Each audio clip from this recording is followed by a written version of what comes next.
Bonjour donc mes chers élèves du deuxième bac SVT, donc option SVT, agronomie, sciences maths, PC.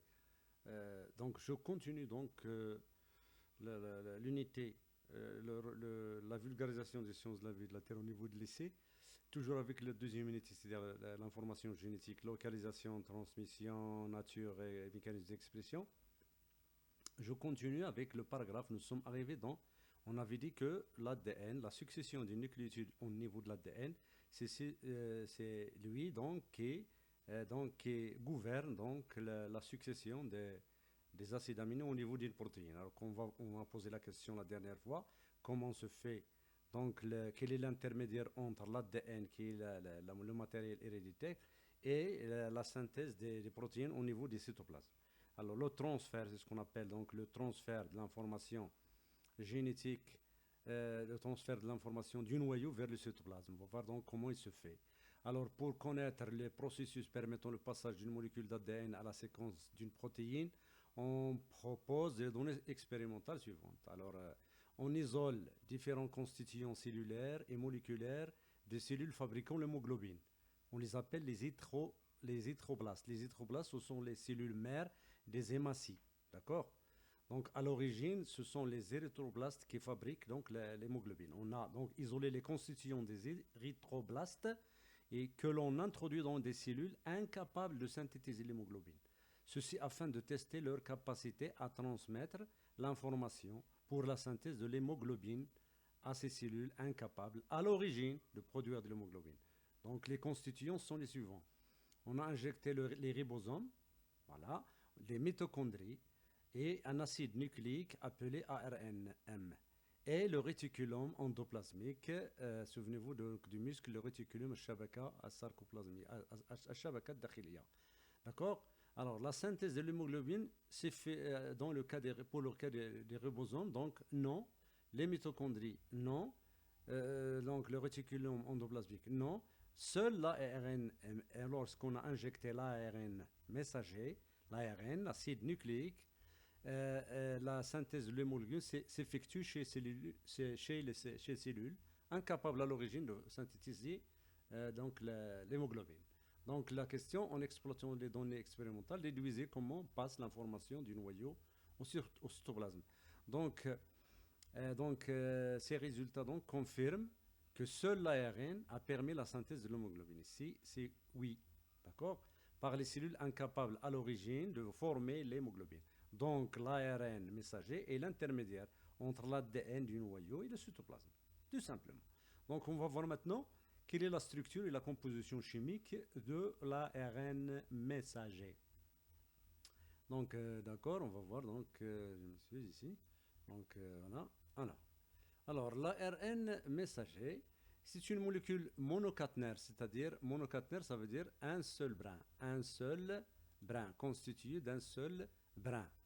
L'ADN, souvenez-vous, il est constitué de deux brins. Donc, voilà, monocaténaire formé d'un seul brin. C'est un acide nucléique constitué d'un enchaînement aussi de nucléotides. Hein, l'ADN. Chaque nucléotide de l'ARN messager est constitué d'un sucre à 5 atomes de carbone. C'est ce qu'on appelle le ribose. Hein. Souvenez-vous, pour l'ADN, c'est le désoxyribose. Il y a OH, ici, c'est O. D'accord. Alors, une base azotée adénine aussi. Donc, l'adénine. L'adénine A, ou bien la cytosine, voilà, hein, ou bien la guanine, mais T, elle est absente. La thymine, elle est absente au niveau de l'ARN messager. Elle est remplacée par une base azotée appelée uracile. Uracile. D'accord. Donc, du point de vue comparaison de l'ADN avec l'ARN messager, l'ADN, c'est une molécule bicaténaire, c'est-à-dire constituée de deux brins. Souvenez-vous, antiparallèle, 3', 1 des brins, 3', 5', l'autre 5' et 3'. Souvenez-vous, donc j'ai déjà expliqué, ça dépend de la position de l'oxygène dans les deux brins. Dans un brin, il est renversé, donc il est retourné vers le bas, et dans l'autre, il est normal. D'accord.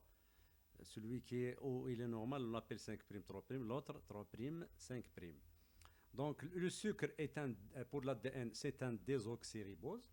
Pour l'ARN, c'est un ribose, tout simplement. Le sucre est un ribose ici. Les bases azotées pour l'ADN, on a 4 bases azotées. adénine, thymine, cytosine, guanine. Hein, voilà. Et pour l'ARN, c'est aussi 4, mais adénine, cytosine, guanine, à l'exception de T, il est absente, il est remplacé par U. U. D'accord? Donc l'équivalent de T dans l'ARN l'équivalent de T de l'ADN dans l'ARN messager, c'est l'uracile. La durée de vie pour l'ADN, elle est longue. La durée de vie pour l'ARN messager, elle est courte. Alors, où se trouve l'ADN? Dans le noyau. Pour l'ARN messager, il se trouve dans le noyau au niveau du nucléole et le cytoplasme. C'est une longue molécule pour l'ARN messager, elle est courte. On va voir donc comment se fait donc la synthèse de l'ARN messager. On va voir qu'elle se fait à partir de l'ADN. D'accord? Toujours une chose qu'il faut aussi ajouter, que l'ARN messager, il est orienté toujours 5', 3'. D'accord? Donc, voir la vidéo prochaine, Inch'Allah, la transcription sur la synthèse de l'ARN messager. Donc, il est 5', 3'. Donc, شكون اللي بران ديال l'ADN اللي غادي يعطيها هو لو بران 3', 5', pour qu'il soit donc antiparallèle, complémentaire. D'accord? On va voir ça dans la vidéo prochaine, Inch'Allah. Donc, abonnez-vous toujours à votre chaîne SVT Plus Kerbal. Vous n'aurez, Inch'Allah, que du nouveau. Donc, en conclusion, donc l'ARN messager, c'est l'ARN messager, donc c'est l'intermédiaire entre l'ADN et la synthèse des protéines au niveau du cytoplasme. Donc, bonne chance à nos élèves.